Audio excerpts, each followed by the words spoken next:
When you're called upon to ask a question, the candidate will have 2 minutes to respond, up to 2 minutes.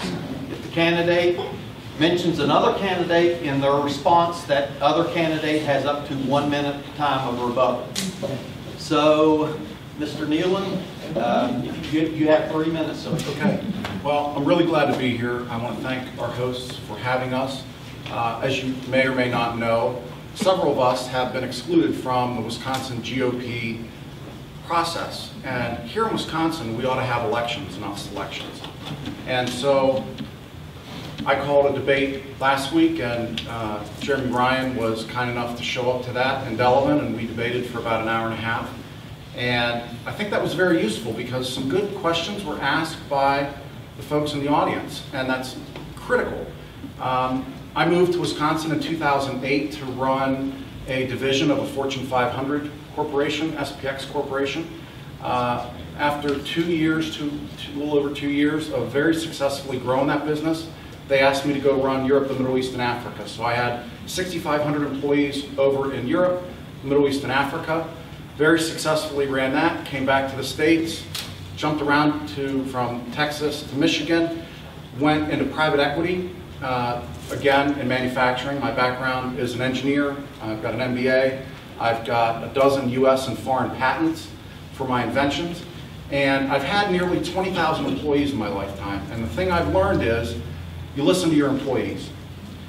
You get feedback from them. You've got 2 ears and 1 mouth. So if you're listening to your employees, you'll find out very quickly where things are breaking down, and then you can fix those things. So as I was out getting signatures to get on the ballot, I learned some very valuable things from the people who signed my ballot sheets. And so as I come in here, I expect I'm going to learn some more from the people in this room, because the things that concern you are the things that necessarily have to concern me. Because I'm going to be your representative. I've got ideas and things that I think should be done and how they should be run. But as a representative, I've got to take your input, right? I'm not going there to take money from the Koch brothers or from any other group, $400 million from the Russians, Hillary Clinton, and then do their bidding. So what I think should happen is have regular meetings here in the district. I commit to doing regular meetings in the district. Paul Ryan didn't do that. And shame on him for not doing that. We paid him a good salary to do that job, and he didn't come back here and list us. Thank you. Another half minute. That's your half minute warning. Oh, that's my half minute warning. 30 seconds. Made the hair on my back of my neck stand up. I guess in closing, I just want to thank you all. I moved to Wisconsin in 2008. It was much like Ohio, where I grew up as a kid. Typical Midwestern state. Everybody waves. If they don't wave, I beat and wave at them next time I see them. I love living here. All right, now you guys know. Now you guys know how this works.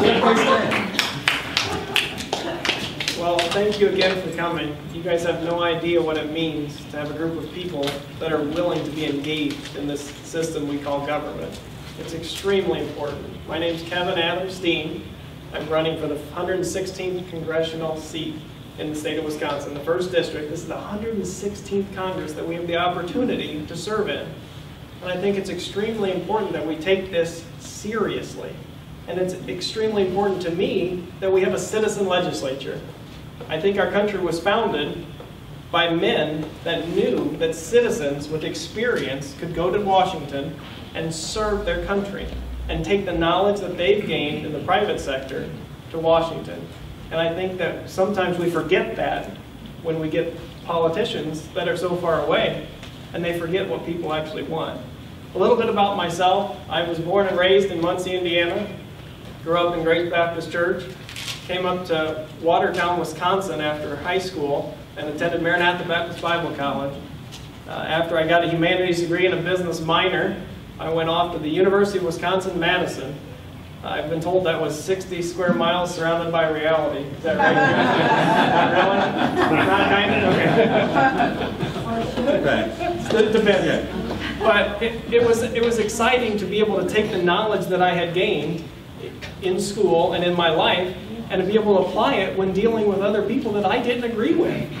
And just because you don't agree with someone has nothing to do with your ability to have a discussion with them. And to me, that's what's extremely important and missing in our country. We talk about hope, and we've talked about hope for a long time, but I think we need faith. I think we need to restore faith in our government, faith in our politics, and faith in our Lord. That's what our country was founded on. And I think it's important that we don't lose sight of those values that we had when this country was formed. The Constitution was written to govern a moral people. And I think today we might question whether it's moral or not. But I think that if you want a government to actually represent people, you have to put people in that government that will represent you. And that is the most important thing I think we're missing. If you want to look at the race today, a guy told me a statement that said, if you can't measure what's important, make what you can measure important. And that, to me, refers to the dollar, to money. This is what people are focused on right now, is a dollar bill. And right now, we are in a primary. We are in a partisan primary, and a midterm partisan primary in the fall. This is the least voted, least percentage of people that come out to vote. And it's extremely important that we get to meet you and learn what your problems are. And we're going to talk about our platforms, but we need to know what your issues are that we can take to Washington and represent you. Thank you very much. You're really good at that. He does. After you, sir. I'm Jeremy Ryan. I started this race because I believe that radical change requires something radically different. And I think a lot of people are hurting in this district and across the country, and they have been for a long time. And nobody's really happy with Congress. Congress's approval ratings are in the, 13%. It's ridiculous. But what happens every year is people keep voting the same type of people in. They keep voting the same type of people that are already in and the same type of people that they voted in. Take, for instance, Paul Ryan. Oh, by the way, speaking of Paul Ryan, I'm running a pretty much no-money campaign. I'm running the entire primary under $5,000, and I'm not taking donations. I'm self-funding the campaign myself. A vote for me is a vote against the money system. The biggest vote you can, because there's nobody else in the country that's doing that. There's nobody else in the country that's taking away all money. I am. And so, if you have any Ryan for Congress signs and you like what I say, feel free to put them out, because I'm Ryan for Congress too, so you can reuse them. It's a nice little benefit. So yeah, put them out on your lawn. But either way, by all facts, figures, and statistics, I shouldn't even be here right now. I grew up homeless. I grew up poor. When I was 18, I was living in my car in the women's parking lot. I had built a big business, but when you grow up homeless and you build a business, the last thing you're thinking about is taxes. Okay, and I didn't pay taxes. Interest accrues daily with business taxes, so a small amount became a large amount. They took everything. I was homeless again, built up more businesses, and off of $50 and starving for a week living in the women's parking lot, built up more businesses and got to where I am now. But everything about me is radically different. My story, my tactic, my dress. And so really what you can gather is if you want something radically different, then I'd probably be your guy.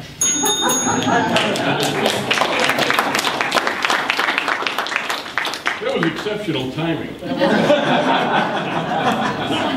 I'm Dr. Yorgan. I came over from Racine. I was born and raised over in Racine, in Mount Pleasant, actually, which is in Racine County. And if you haven't heard of Mount Pleasant yet, you will. That's where the big fine Foxconn gargantuan assemblage is going. I was born in 1946. My dad was a factory worker for 47 years. I figured that's probably going to be my course in life too, even though he always advised me, stay out of the factories. Stay out of the factories. Anyway, that seemed to be the path that I was on until 1969. I was working a 16-hour shift as a longshoreman in the port of Milwaukee, and I ruptured 2 discs in my lumbar spine. So 10 years later, I figured out that I was qualified for vocational rehabilitation funding, which brings us to education. For one thing, I think educational opportunity is of prime importance in this country. Anyway, I went to school in Logan College in St. Louis, and I graduated with my degree of chiropractic, Doctor of Chiropractic. While I was in chiropractic school, I was voted president of my class when we were freshmen, and then later on, They voted me president of the student body, and while I was doing that, I did something that I'm very proud of. I organized and hosted the very first intercollegiate conference for chiropractic colleges. And we had people from as far away as Australia. We had a guy come in. We named that the World Congress of Chiropractic Students, and it exists today. They just had their 38th anniversary in Johannesburg, South Africa. So I'm very, very proud of that. I agree with Jeremy. We're keeping this money thing out of this campaign. So far, we've done an extraordinary job of it. And we could probably use a couple dollars, but you know, that's another story. Thank you so much for being here, and I hope this evening is enlightening to you. It's going to be fun for me because it looks like my waiting room when I look out at you.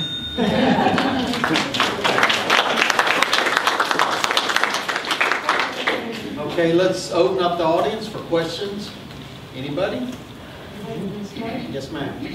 Oh, let me say, when you ask your question, please ask your question to all candidates. Please don't single out a particular candidate. Your question should be for all 4 candidates. Okay. I got a lot written down. I just got to pick and choose. I think I'll start with number 1, and it's probably obvious from my T-shirt. Do you believe in the official 9/11 story that the government has put out? And if you don't, what would you do to bring the truth into the open to the American people who deserve to hear it? Thank you. Good question. Mr. Nehlen, you're up. All right. So I don't believe in exactly what we were spoon-fed about 9/11.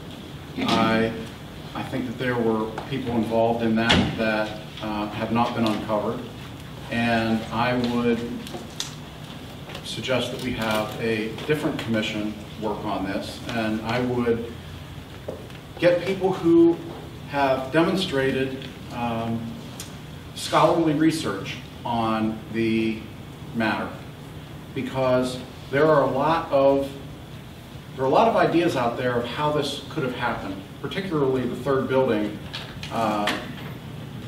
problem.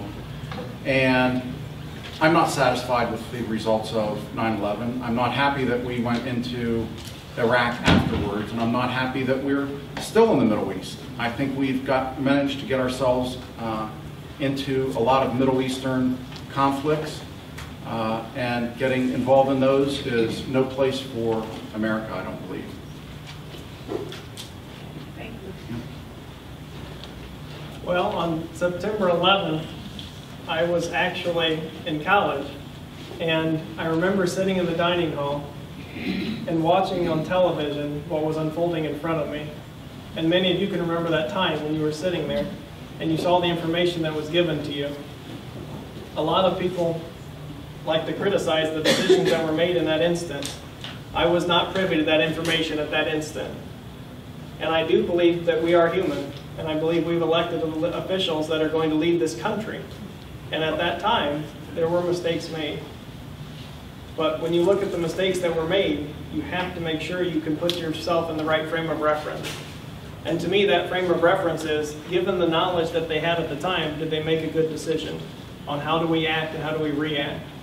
I think there was overreaction.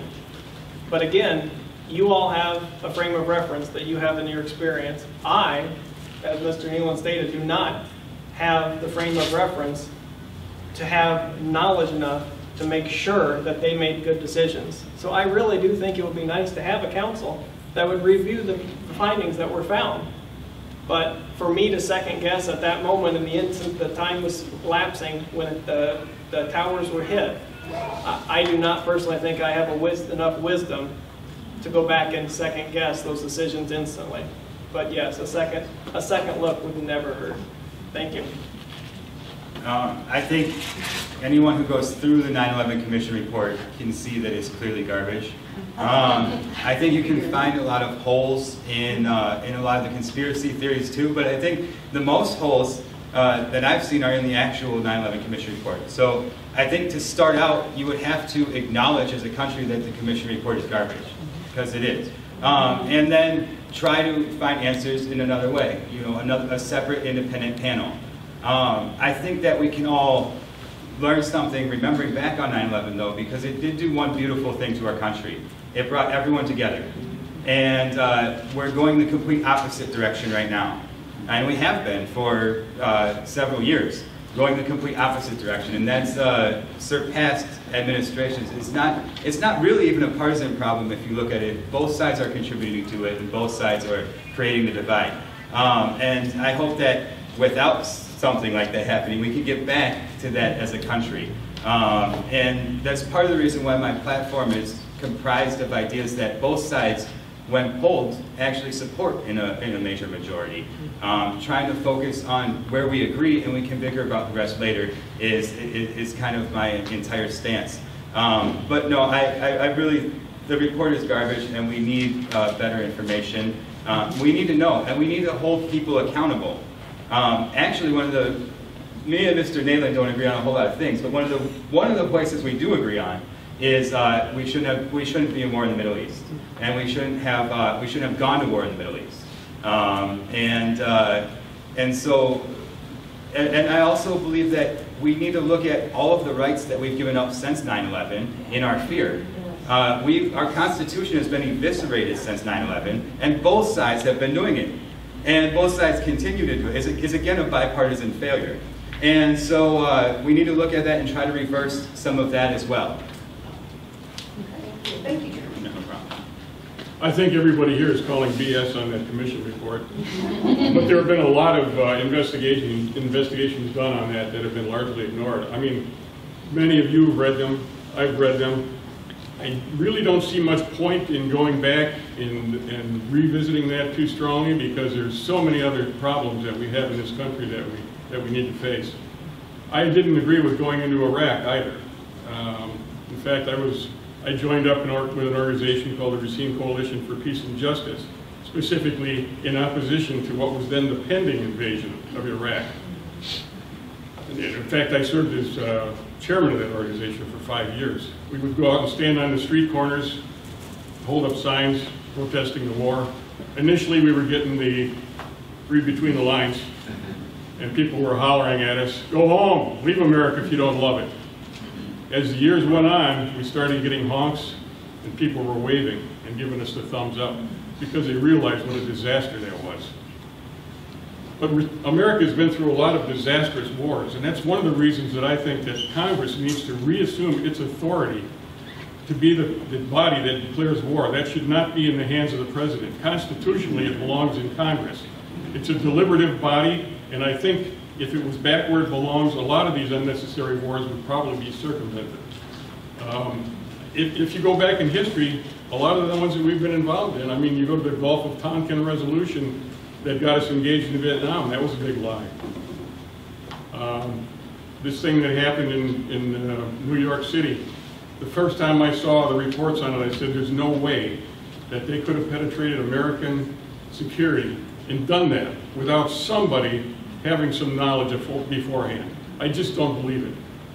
But again, if we were to go back and revisit all of the things that where we've taken the wrong course in our country, where do we start?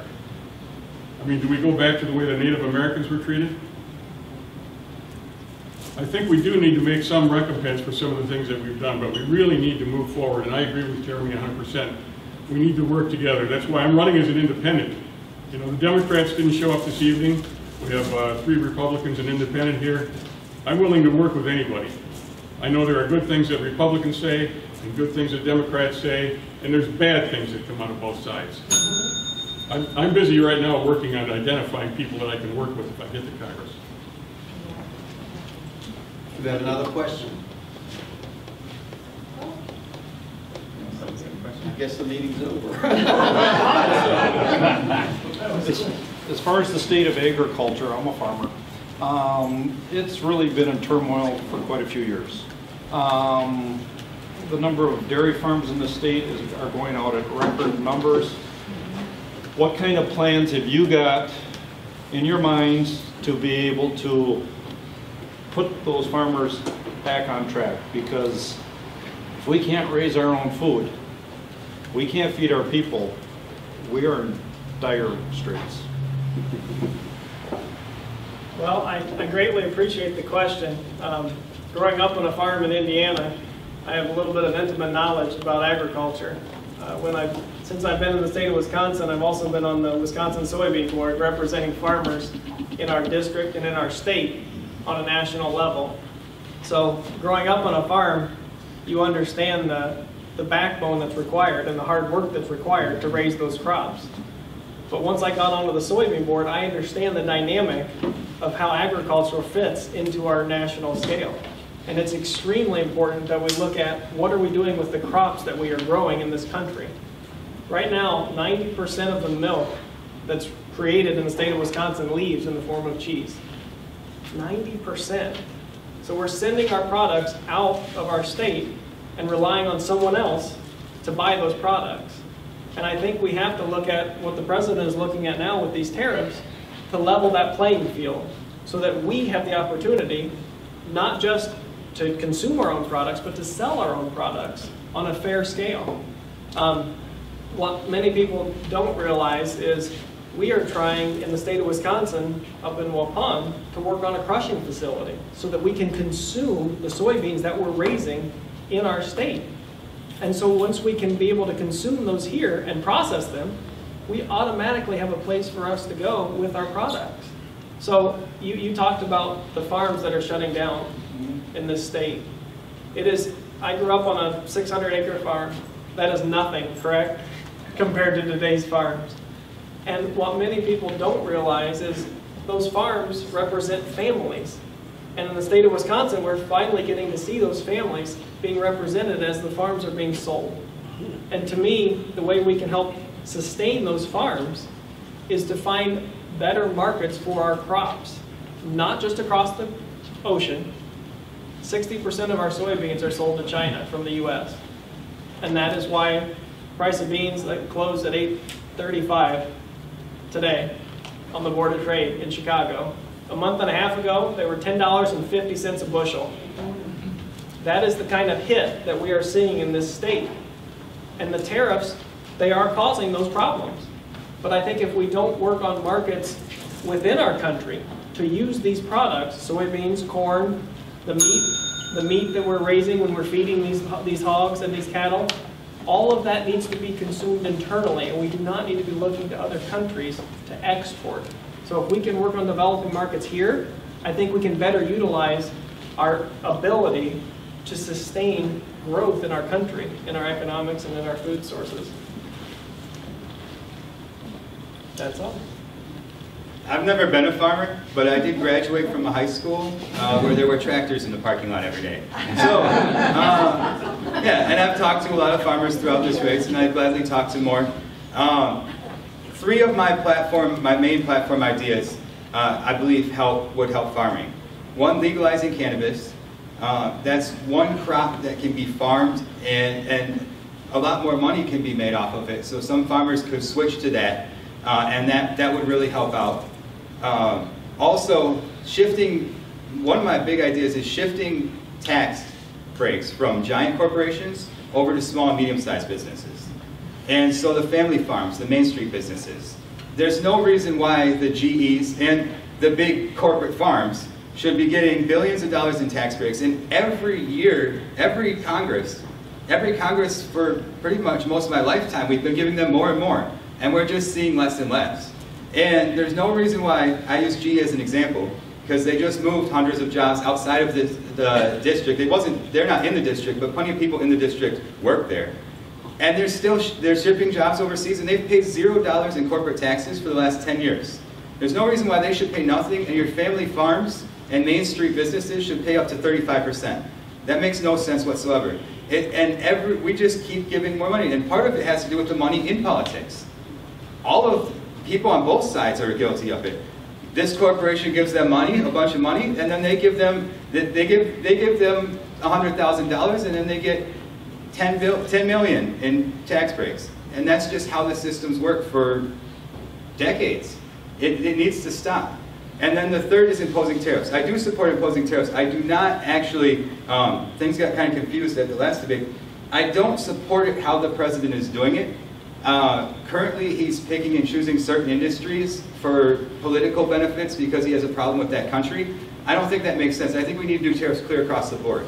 We need to, that's the only way you win a trade war. You're going to lose a trade war if you're just going off of emotion and saying, oh, this country hurt my feelings, so now I'm going to tariff what they bring in, or what we bring in from them. It doesn't make any sense. We have to do tariffs clear across the board, bring a value to the American worker, and bring a value to American products. Real lot of stuff. You mentioned cannabis, which is also hemp, basically the same plant, which sequesters 4 times the amount of carbon that a forest does. That's one advantage. That's a tremendous advantage. Now, I support family farmers. My mother was raised on a farm in Minnesota when she was a little girl. In fact, she came out of a broken home and she was shipped up to an aunt and uncle up in Brainerd, Minnesota. And we used to go up to Stoughton, Wisconsin, to visit her relatives up there. So I see how hard family farmers work and how ingenious they are when it comes to solving problems and creating wealth out of the ground. It's phenomenal. Corporate farms are getting all of the tax subsidies. Small farmers are getting screwed. That needs to stop. I don't know if it can be stopped in time to save as many family farms as we need. But we have to feed ourselves. You're absolutely correct. A lot of the food that we eat today comes from foreign countries. If you go on Google Earth, take a look at Paraguay. You would think, South America, probably part of the Amazon. It's all sectioned off. It looks like a checkerboard down there. There's so much food grown down there. And it's good insofar as a lot of people are being fed around the world. But as far as it concerns Americans here, I support the American farmers, the small farmers, and I want to see some of this tax subsidy that's been going to the big corporations that do exactly what you said. They spend money on politicians, the politicians pass laws that are beneficial to the corporations, and the rest of us are left out high and dry. So, yeah, I'm on your side, definitely. Next question. No. We have I'm sorry. That's all right. I was waiting my turn patiently. So, first thing I heard somebody say was a level playing field. I do not want a level playing field. I want America to have the advantage in all ways, shapes, and form, because we have been under the thumb of other governments for a long time. And those lobbyists are working our representatives. So what I saw over in Europe when I was running Europe, the Middle East, and Africa was a lot of co-ops. And the governments over there were helping with those co-ops with automation. And I know this because I was building pumps, valves, heat exchangers, homogenizers, milk reception units, all types of things that went into these factories. Somebody would put up a building and I'd fill it with all the equipment. And so I would much rather see us help the farmers out with automating their businesses so that they can run their businesses more efficiently and not have to bring illegal aliens over the border to run those farms. Because that's what's happening here in the United States. It's forcing them to do things that they may not otherwise do because they're competing with these corporate farmers who are getting subsidies and unfairly benefiting from the taxes that we pay. So they're getting screwed 2 times around. Now the thing about tariffs that I heard that I disagree with is I would not tariff every country the same, and here's why. Some countries like buying stuff from us. A lot more stuff than we buy from them. For instance, the UK, Australia, a number of countries buy a lot more from the United States than we buy from them. So I would never treat my best customers like my worst customer, China. But China's got a $500 billion imbalance with us. And it's because they devalue their currency and they buy our treasury bills and they short circuit the system. So I think President Trump's correct to select China, to select those countries who are like Germany, who are out to get us.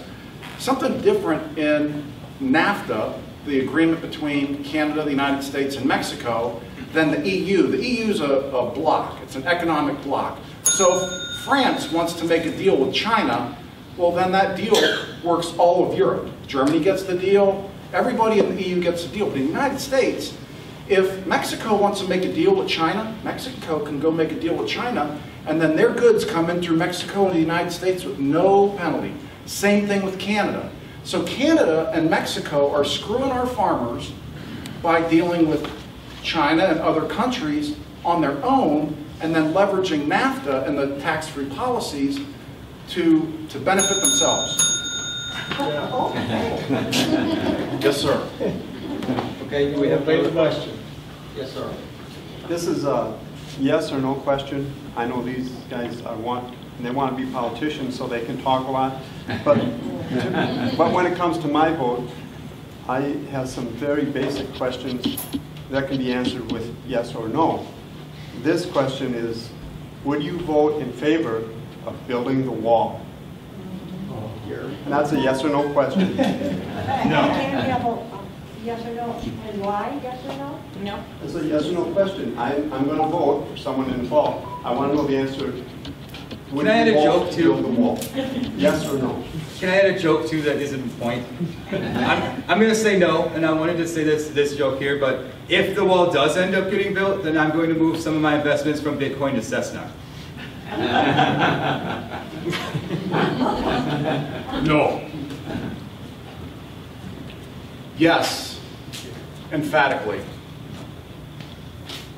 Well, these guys chose to answer with one word, but I'm pretty sure I still got 2 minutes, so my answer is yes. And I believe that Robert Frost said that good fences make good neighbors. And I think it's important for each and every one of you to realize that. If you want to have an open border, that's fine. But that's like me telling you that you don't need a lock on your door. You can have a door on your house, that's fine, but you don't need to lock it. I think it's unwise for us to be able to make that decision and not want to secure our borders.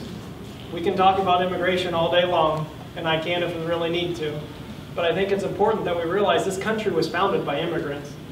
My grandfather was in Europe and went to meet his relatives in Scotland. And he went to the castles that they were at and that they lived at.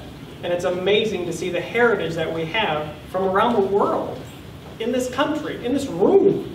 Not just in this country, just here in Janesville, Wisconsin. This country was formed by immigrants. And I think it's important that we have a system, and I believe it's called legal immigration. And if we don't start enforcing the laws that we have, we are going to be in a world of hurt. And I think it's extremely important that, yes, we abide by Robert Frost, and good fences do make good neighbors, and yes, we should build that wall. Thank you. Can I revisit some of that 2 minutes that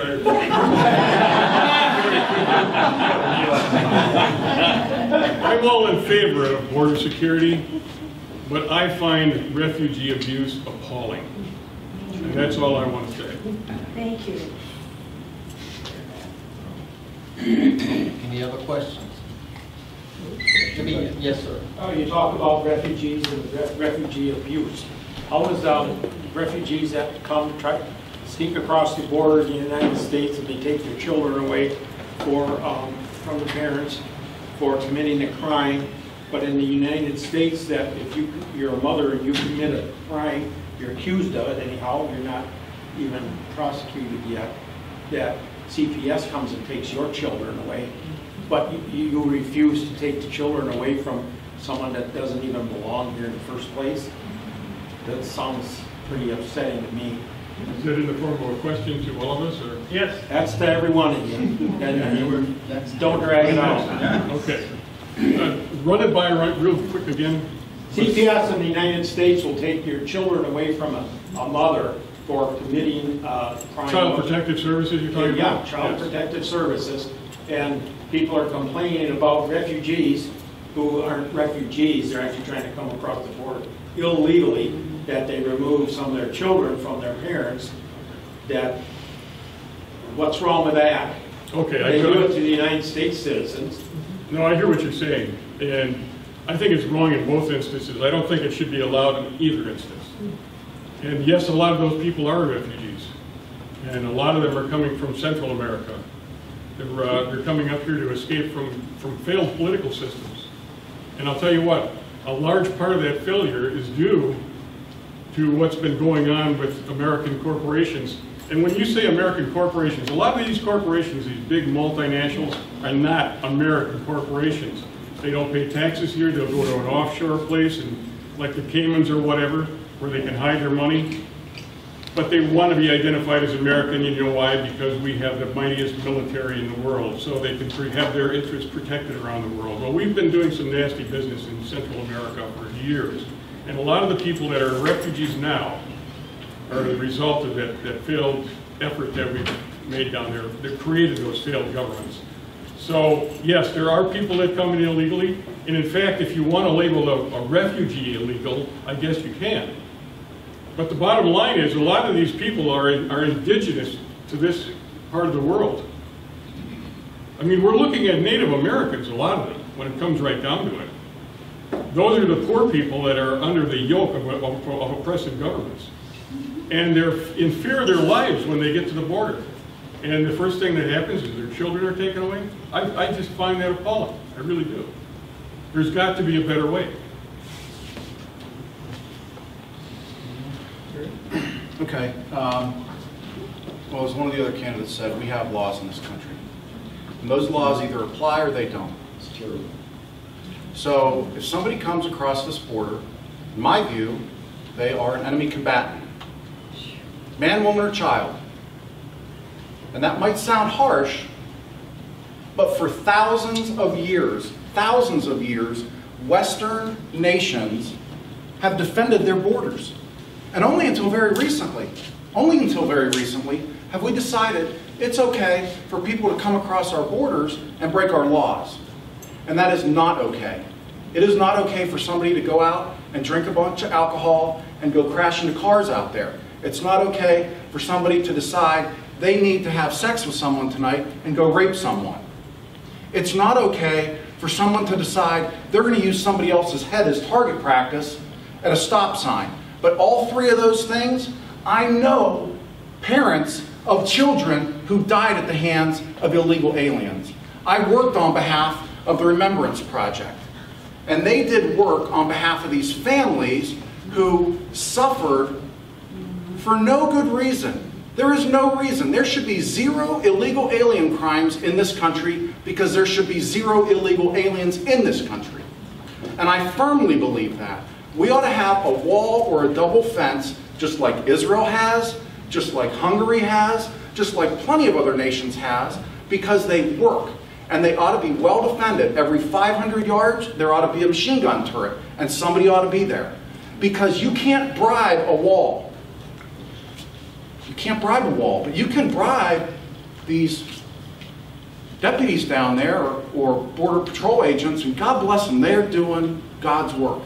My wife and I donated $50,000 worth of AR-15s, drones, ammunition, night vision equipment, because those deputies make half as much as the Border Patrol agents do. Half as much. And you know why they take those jobs? Because their families live in those towns. And they're there to protect their mom and their dad and their grandparents and their children and their neighbors. That's why we donated that money. Because I wanted to see those deputies come home at night. And I saw one of the deputies on a dash cam get out of his vehicle and engage Mexican military that had one of our Humvees that we gave them. And they had 50 caliber weapons. And I asked him, why did you do that? Why did you get out with your sidearm? And he said, well, because we don't all have rifles. And I went back and called my wife that night and I said, God has been very good to us, been very kind to us, and I think we ought to do this. And she agreed and we did it. Thank you. You made a couple interesting comments, and I'd like to address them in three different ways. Right now we have a nation that I mentioned earlier, and the nation is formed with laws. And those laws are important to each and every one of us. You all got to drive here in your car, and you didn't get hit at a stop sign because someone obeyed the law when you drove through. And I think it's really important that we focus on the fact that we have a system called legal immigration. That's how many of us got to this country. Not directly. Our relatives got to this country. But that is how we came, and we came legally.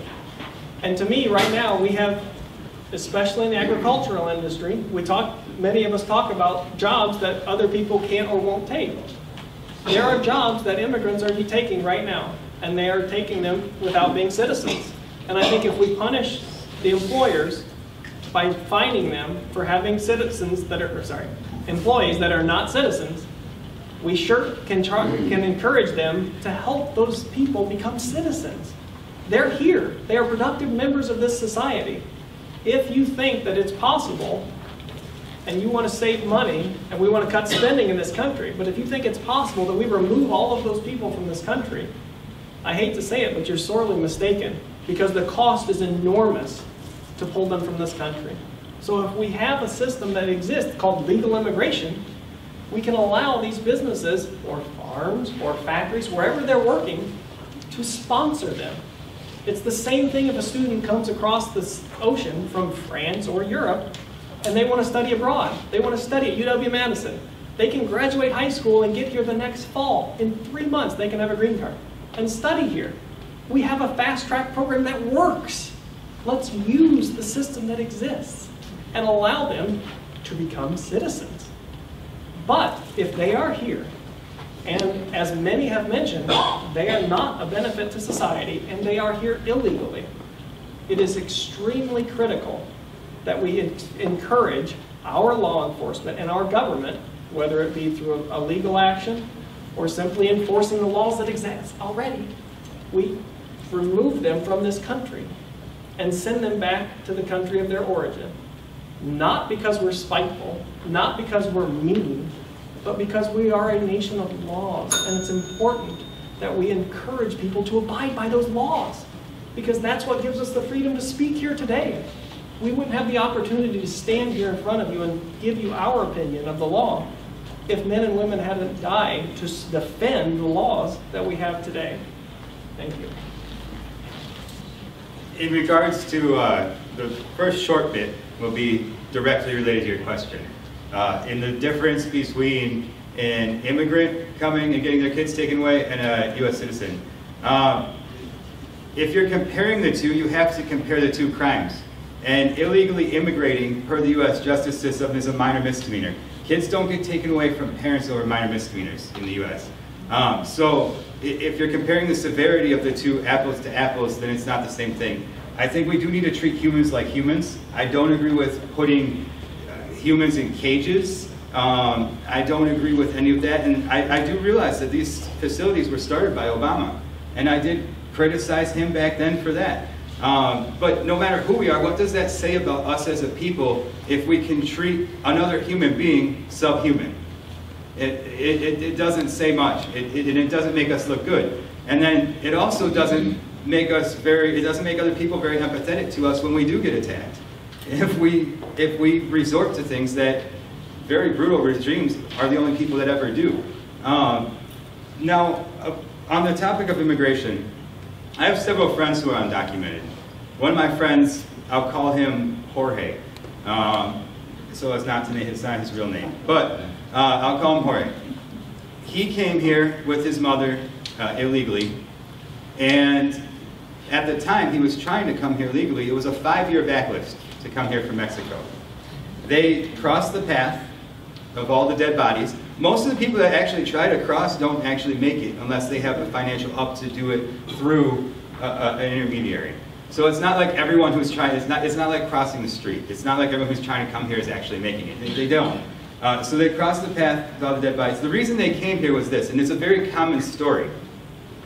They were forced at gunpoint by the cartels to farm for them. They were farmers. They were forced at gunpoint by the cartels to farm for them. There was some sort of drought that happened. The production went down. The cartels came, raped his little sister and killed her right in front of the family, and then killed the father. And then told the mother and the son that and he was about 5 years old at this time, but he was still working 100 hours a week on the farm because he had to. And they told them that if the next month the production wasn't back up, then they were going to suffer the same fate. And that's why they left. And that's a very common story out there. That's a very common story why some of these people are coming. And so this sense of empathy in me, I think for the ones that are already here, we have to have some sort of system that is based off of what they're contributing to society. I don't think anyone says that people who aren't contributing to society and who are here illegally should be able to stay. I don't think anyone's trying to say that. No, I say get rid of that.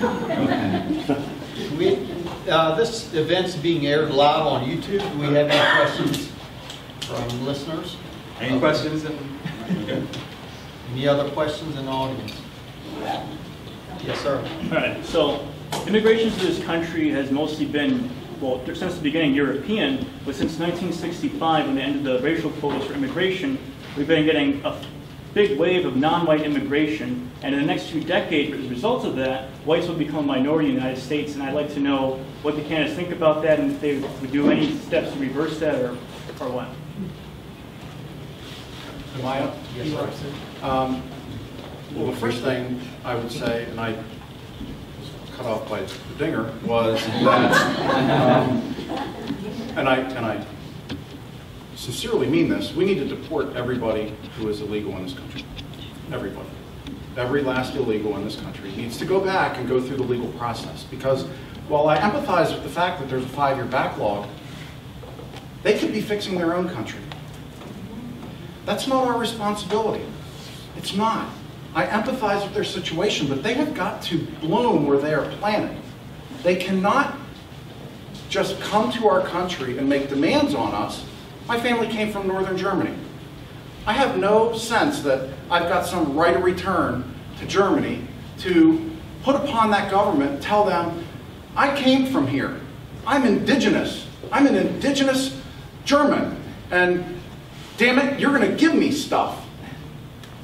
No way. I'm not going to go to Saxony. I'm not going to go up north. I'm not going to go to Transylvania, where the other half of my family came from, and tell them that they owe me something. I'm not. So I think that it should be a merit-based system, that we should have a merit-based system. And where I see true genocide occurring, like in South Africa, we should prioritize those folks and say, look, they're taking their land away and murdering the farmers, talking about farmers having problems. We can't find places to sell our stuff. They can't even live till the next day there. So I think it's important that we recognize that many of the people, predominantly in this country, who are coming in illegally are from Mexico. They are. And they're coming for economic reasons. They're not coming because, I'm sure there are a lot coming from the cartels, transnational drug criminals doing problematic things down there. But then they get here and they wave Mexican flags. That's offensive to me. That's very offensive to me. Because this is America. And I'm not waving a German flag, and people aren't waving other flags, although I do see the occasional Scandinavian flag of some sort here in Wisconsin, and I'm happy about that. But you know, it's always flown below an American flag. Always. Always, always. But when I see those Mexican flags, and they're waving the Mexican flag, and they've got nice clothes, and a nice car, and other things, and I think, they're here legally or illegally. And it's not just Mexico, it's other Central American countries. But like that caravan came up here, and they said, hey, we're coming to the border, and Trump said we're going to put some people down on the border to stop them, and then they broke up, and then we read that they made it through anyhow.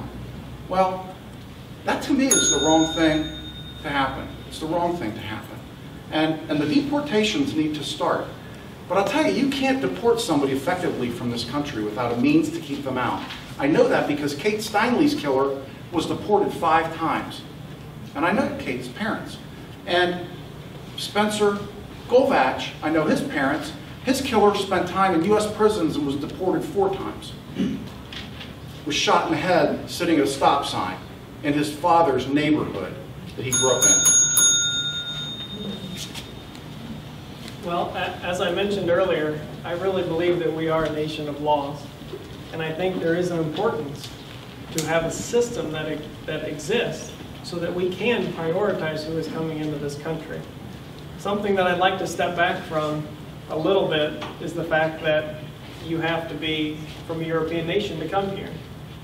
If that was the case, many of us wouldn't be here today. And that's sad to admit, but most of us look around. If you've done a little bit of research into your genealogies and the history of your family, we didn't all come from Europe.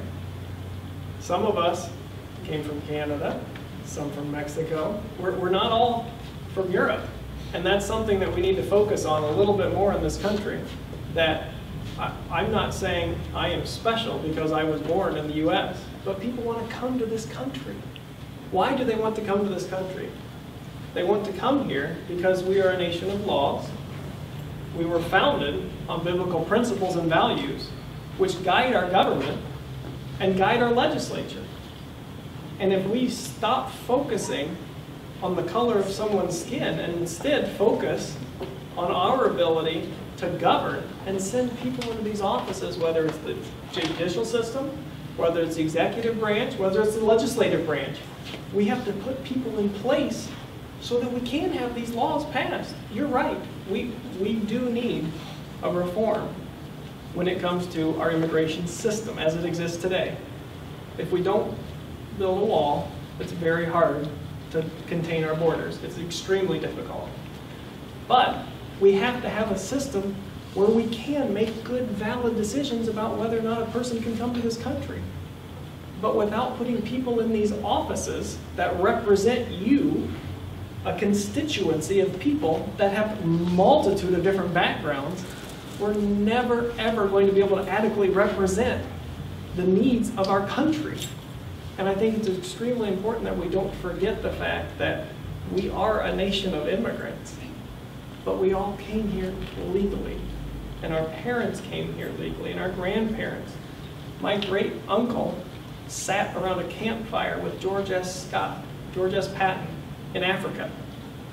It was just amazing to hear the stories that this man could tell, and he was fighting alongside immigrants from other countries that wanted to be part of this country and defend it. And to me, that's extremely important that we don't forget the fact that we are a nation of laws, and that we can allow people in this country under the right processes. I mean, based on your question itself, I haven't seen any reputable, unbiased source that has said that white people will become a minority anytime in the conceivable future.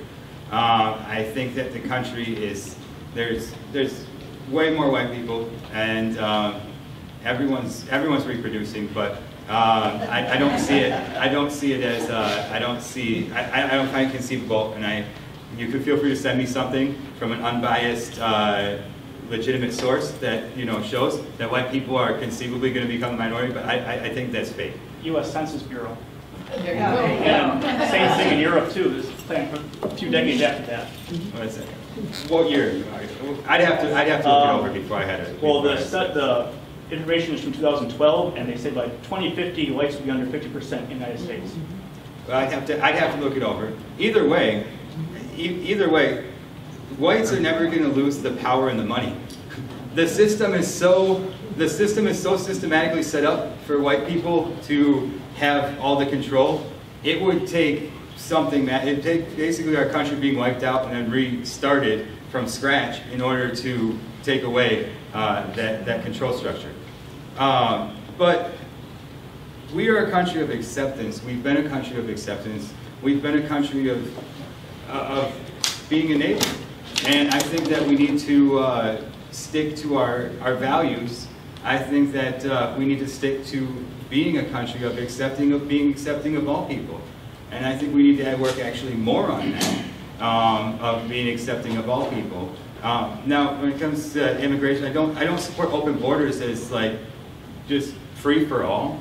I mean, you need to have some level of border security. But I do support that people who do get here and who didn't win the birthplace lottery, but risk their life, and in a way that most people don't make it out, happen to get here. It's not a whole lot of people. There's only 140,000 people in the ICT Detention Center at an average day. And the average stay is 36 months, so it's not like you're talking about millions of people are flooding in. I think people tend to exacerbate the issue a little bit. But the ones that do make it, we should give them a legal way to contribute to society, pay taxes, and a legal way to after contributing and based on your contributions, become a citizen at some point, which I do agree should be able to be revoked if they start committing crimes afterwards. I'm not afraid of black people. Mexican people, or South or Central American people, or Chinese people. I get along with all of them. I have never been injured by extending a loving hand of brotherhood to any of my patients of color. I'm not afraid of being in the minority. I don't promote that. I don't promote anybody being in the majority, quite honestly. I think it's time that we make America fearless again. There was a time when this country operated without fear. Now you can't get through an airport without taking off your shoes and showing them your underwear. What the hell went wrong? Why is everybody walking around scared of the guy next to him? It's ridiculous. You don't have to be. I've been in some of the worst neighborhoods in the United States of America and never had an issue with anybody that I was confronted by. Now, does that happen to people? Absolutely. Does it happen because they're in amongst people that are of a different color? I'm not convinced that that's true. So I don't think it's an imperative that we keep America a white country. What if the Indians had said, we need to keep this an Indian country? You know, I mean, we can carry it to that extreme. Excuse me? They ended up getting genocided because they couldn't protect themselves. Well, yeah, when you have a superior military force invade your country, it's difficult to protect yourself. It really is. And a large population increase from overseas. And another thing you should have, you should bear in mind is that this government that we all want to be a part of, that we would like to see become better, has never honored a treaty with Native Americans. You can look that up. I think we need to honor those kind of treaties. Now, we talked about tariffs a little bit earlier, and you have to realize that a tariff, I'm going to jump off to a different subject here a little bit, a tariff is basically a tax. So if you're buying something from a foreign country for $100 and a 25% tariff is slapped on it, and now it's costing you $125, what does that do to the purchasing power of your money? And where does that money go? So if you're a global elitist who wants to control a larger share of the world economy, you probably love tariffs.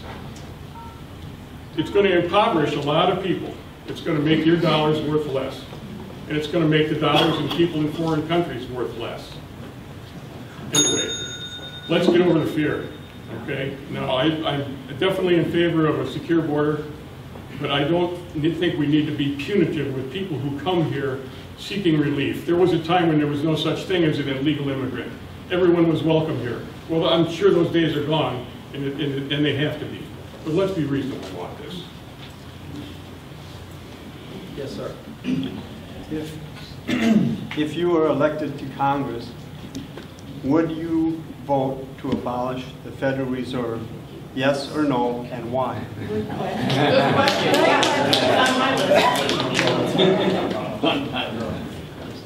The Federal Reserve. Well, I actually just read a book on the Federal Reserve, actually, now that you mention it. And its beginnings. And it scared me to death. Yeah. Good. But that education is what's critical, because many people don't know why the Federal Reserve was started. And the Federal Reserve is a system that was created to control the wealth in this country, but it was created by the wealthy. So it seems like an oxymoron. To me, can I give you I'll give you a scenario so you can understand where I'm coming from. Right now, the federal government has control over the price of your food, the cost of your health care, your educational costs. They have control over your money.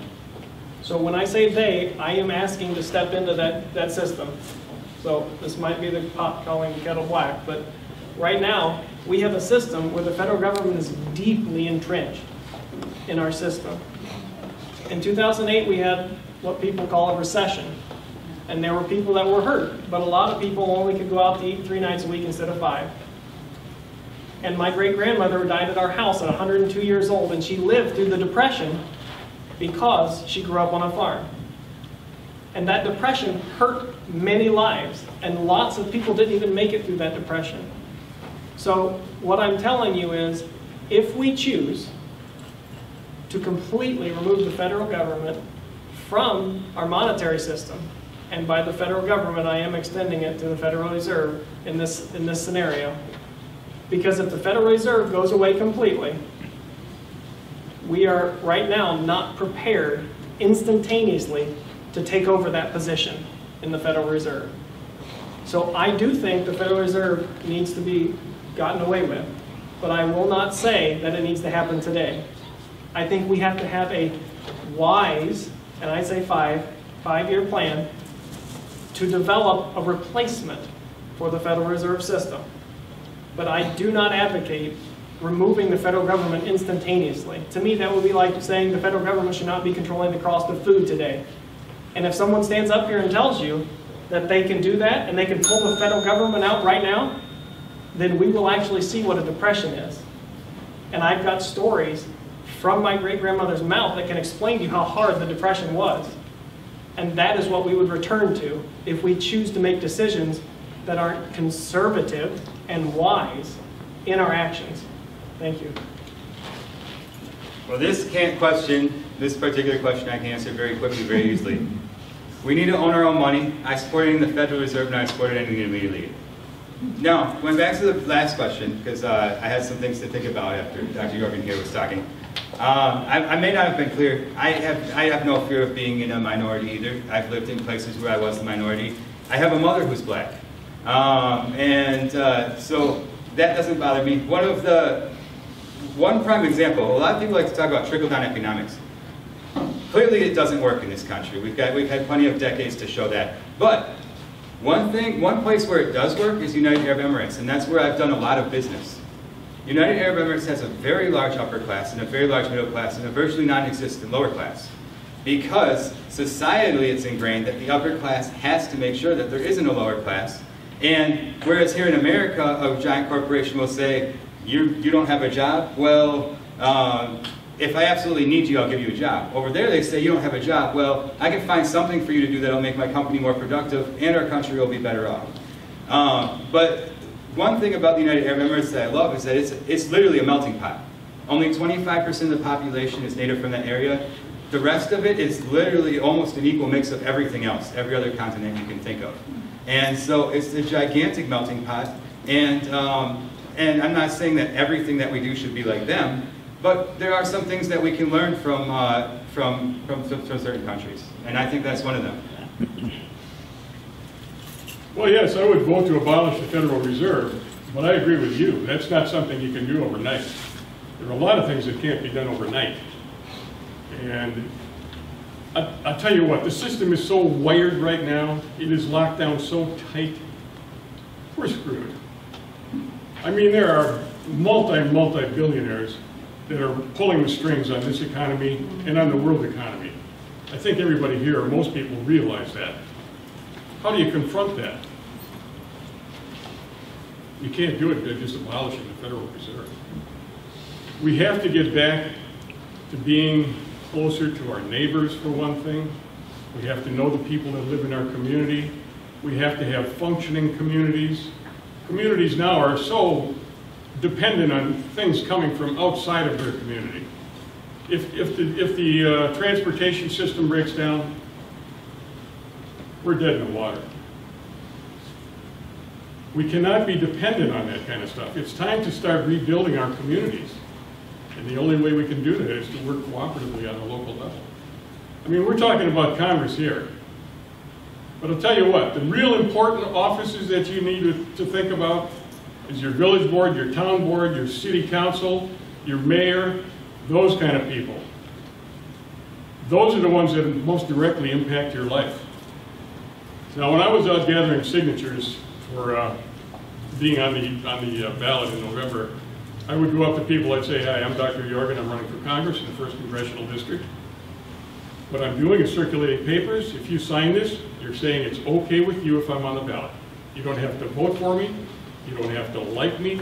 I'm running it as an independent. And if you send me to Congress, I'll come back and I'll report on the crooks and liars to you. And I'll tell you what, everybody grab the card and sign. Because everybody knows that we're getting screwed. And you got to have somebody to go to Washington and keep an eye on these people. I'll be the people's lobbyist. I'm not going to take money from anybody to pass any kind of laws. And I tell you, there are some good people in Congress today. I've been working to identify some of them. And when I get there, I'm going to talk to them. And we're going to start a little group. And it's going to grow. And we're going to get rid of some of these crooks and liars and thieves that have been ripping everybody off. Thank you. Okay, well, I also believe we should get rid of the Fed, but I would disagree. I do think we can do it very quickly, and here's how. If you look at the state of North Dakota, the state of North Dakota has a sovereign bank. So all of the revenue that comes from taxes in North Dakota goes through their bank. And maybe surprisingly to all of you, they have the most community banks in North Dakota. And anybody who knows American history, if you go back to Pennsylvania, you go back to how Pennsylvania was run, they wrote script, right? So if you needed to borrow money for your farm, you needed $100, you'd be $105 for that $100 loan. And that $5 was what you paid back to the state of Pennsylvania to go to the federal government. And to the point about tariffs that was a little bit denigrated earlier, until 1913, this country was run on tariffs and excise taxes. The federal government was a lot smaller. So I would suggest that we abolish the Fed and we set up a sovereign bank of the United States that takes the Rothschilds out of it, takes those people who you're referring to who are pulling strings, the very wealthy and powerful people who have us basically trapped in a matrix. But I'm not going to go to Congress and look for the crooks and liars. I know who the crooks and liars are. And I know that because I've been researching this for a long time. And I didn't decide to run for Congress until 2016. In fact, I never thought I'd run for Congress. Paul Ryan was pushing that horrible globalist Trans-Pacific Partnership deal. And that's why I ran. And a couple days before my election in 2016, he went live on CNN with their correspondent, Manu Raju, and he said, yep, that's a bad trade deal. It needs to be renegotiated. And he lied to you by making that statement, because it had been negotiated by 11 nations for over half a decade. Paul Ryan was whipping votes for Trans-Pacific Partnership, and he referred to Hillary Clinton as Madam President before the election. He wanted her to win. He wanted Trump to lose. And I wanted Trump to win so badly, I researched that Trans-Pacific Partnership deal. I knew it front to back. In fact, I've got books up here. Anybody wants a book, free book, tell you all about what was in that Trans-Pacific Partnership deal. Because I fought so hard. And I firmly believe in my heart, one man can make a difference. And I proved that. So I would say, if you go elect me, I will absolutely work to end that Fed. Absolutely. Thank you. Folks, I'm very sorry. We've got to close. We do? Yeah. No. No, we don't. No, we don't. Quarter till. I've got it. Quarter to 8. Yeah. Yeah. Okay, you guys go ahead and Lock the door, John. We'll take over the door. Okay, you can answer this in one or the other. Is the Federal Reserve a private banking organization, or does it have something to do with the federal government? 2 minutes, please, Brandon. I mean, it's a private banking organization run by the elite. Yes, it's private, and it's designed in such a way that it creates money for the people who have money. It's a self-generating system. You exchange your labor for paper dollars, and you always get a little bit less than you deserve. And that difference goes into the Federal Reserve. People that manage that, who run that, who like to run the whole global economy, really, are the ones that are the beneficiaries of that system. It's nice that we have a single currency in the country. That's probably to our advantage. I agree with you, and with the bank in North Dakota, it's just fantastic. I mean, they've done great things out there, and that would be a good model for the rest of the country. So, yes, it's private, and if you look at all of this hubbub about Russia, Russia's not in the banking system. Russia took themselves out of the banking system, and that's a big problem that the Rothschilds and these other folks who are controlling these global monetary systems have a problem with. And that, I believe firmly in my heart of hearts, is why there is so much antagonism towards Russia. Russia isn't the USSR. How many Americans have died because Russia annexed Crimea? Anybody know? 0 Americans have died because Russia took back part of what was Russia previously. You've all heard the phrase Potemkin village?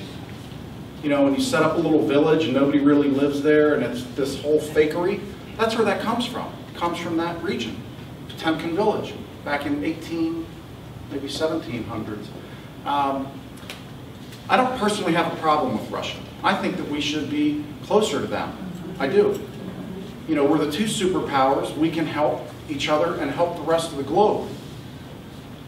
They're a Christian nation, largely. And I'm Orthodox Christian. I'm a Lutheran. And I firmly believe in my faith.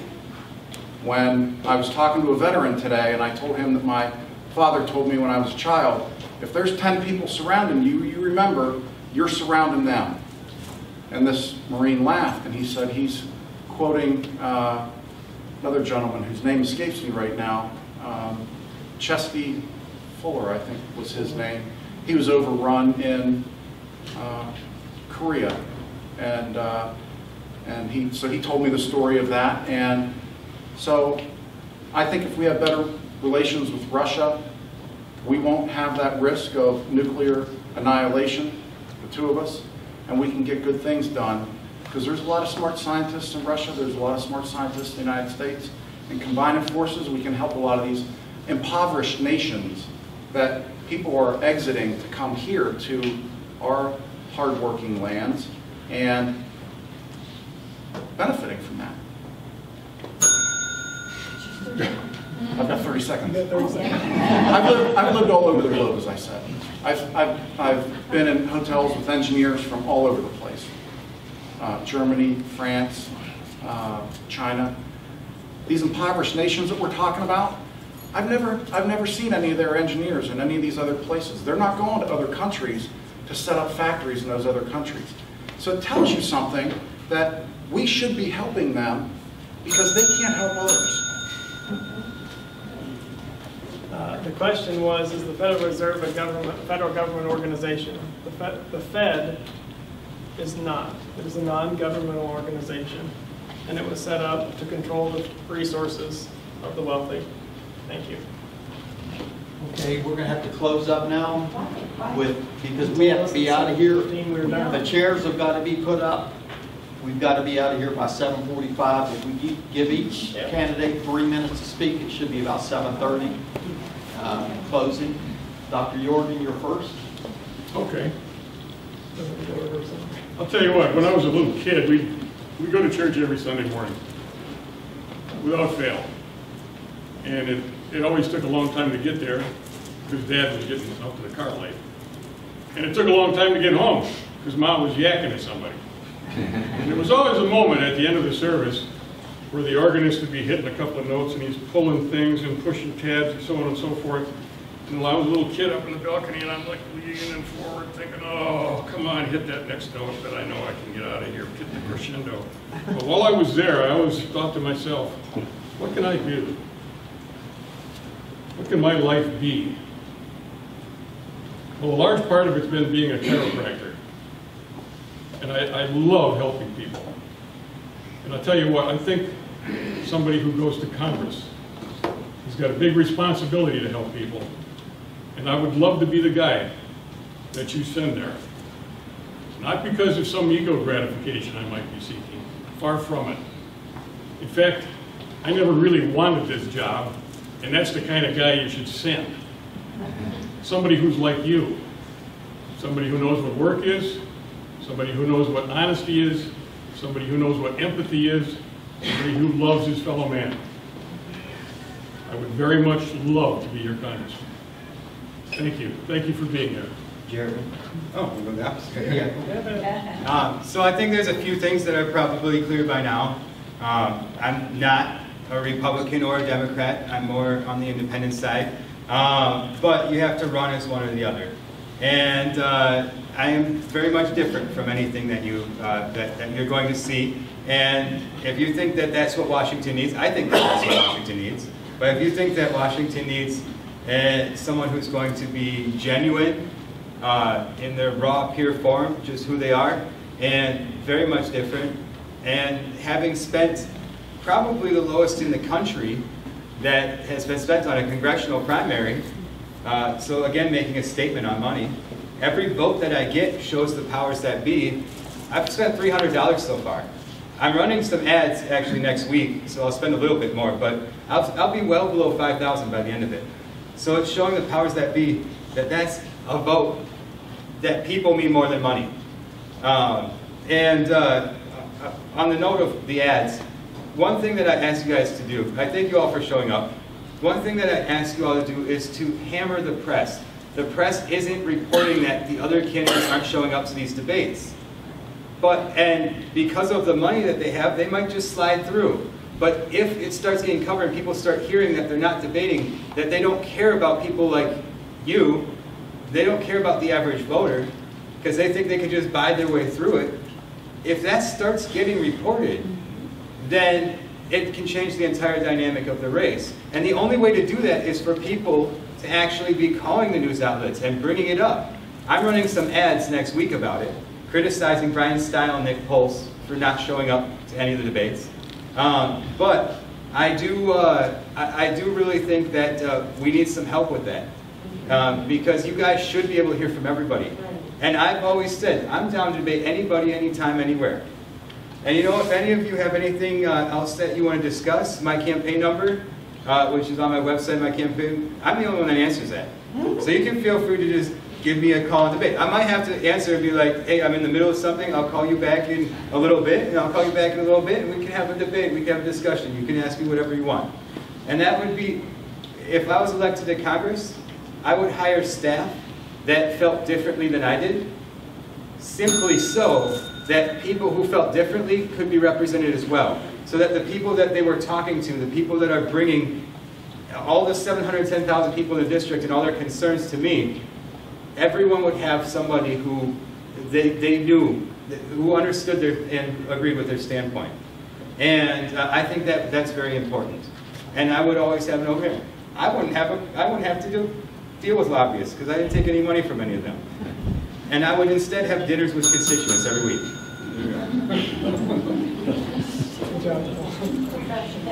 Well, I really do. You hear this a lot when you go to these meetings, but without you here, we would be up here bored out of our minds talking to each other.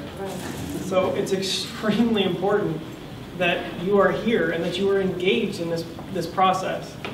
And I thank you so much for taking the time and effort to come out here. We drove about an hour and a quarter from Kenosha after work over here to meet you guys and get to know your problems and your struggles and where you are. Because I truly believe that we live in a democratic republic. And I think it's important that you elect representatives that you choose to represent your values and who you are. I understand that you're going to elect one person to represent you. And a lot of people say that one person can't possibly represent every single facet of this district. But I think that if we take our time and spend time with the people of this district, that a man can and should learn about the struggles that are going on in his community, yes, in his church, but yes, in the schools, and even downtown in Kenosha and Janesville, where we're lacking enormous amounts of cohesiveness to try to get this country and this district back to one focus. And to me, that focus is on making this district strong again and giving the control back to the people of this district. It is not so that you can elect a dictator and we can stand up here and tell you what we think is best for you. It's extremely important that you bring your requests to us so that we can help and represent you. And I thank you so much for taking the time to be here. And I would love to answer any questions that you have afterwards. And I would appreciate your vote, because those dollars are important, and they do get your name out there. But those votes are much more important, because those votes matter. Thank you very much. Well, thank you for coming out. As the rest of the group said, we're very, very grateful for that. And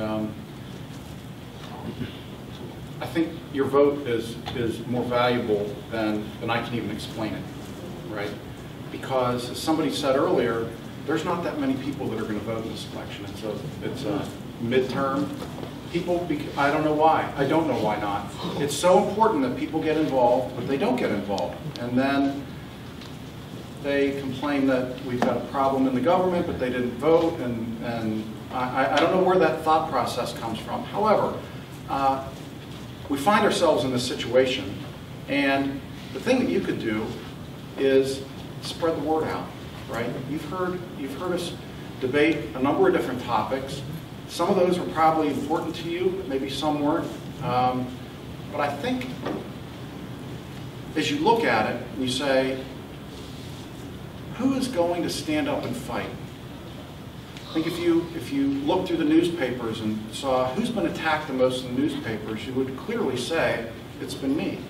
Because I entered the race in June of 2017. And I did that to stop Paul Ryan from pushing through the border adjustment tax. It was another spin on Trans-Pacific Partnership. So I entered this race back in June, and I sent letters to people who went to the National Association of Manufacturers meeting where Paul Ryan was going to give this big speech on the border adjustment tax and how good it was going to be. And you know what? He didn't even speak about it.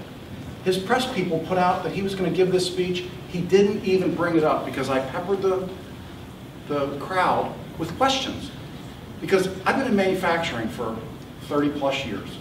I know manufacturing. And so the National Association of Manufacturers like going and talking to my brothers and sisters. Well, if I reach out to them and say, hey, ask him this question and see what he has to say about it, then they start going, hey, wait a minute, they're going to do this? Yeah, that's exactly what they're going to do. He didn't even bring it up. And you see, Trump didn't want it. Donald Trump, President Trump, did not want that border adjustment tax. Paul Ryan has worked against him at every opportunity. We worked hard to get President Trump elected, a lot of us. Whether you like him or whether you hate him, he's your president. And so I firmly believe that he's trying to do the right thing for this country. I do. And the country's booming right now, and it could be booming even more. And that doesn't mean that we're going to, if you agree with tariffs, you're a globalist. It means you're a nationalist. It means you care about your country the most. Because if your country has been at economic warfare with others and losing for 4 decades, it's time to get in the fight. Because you've been getting the brunt end of it. So I hope I can have your vote.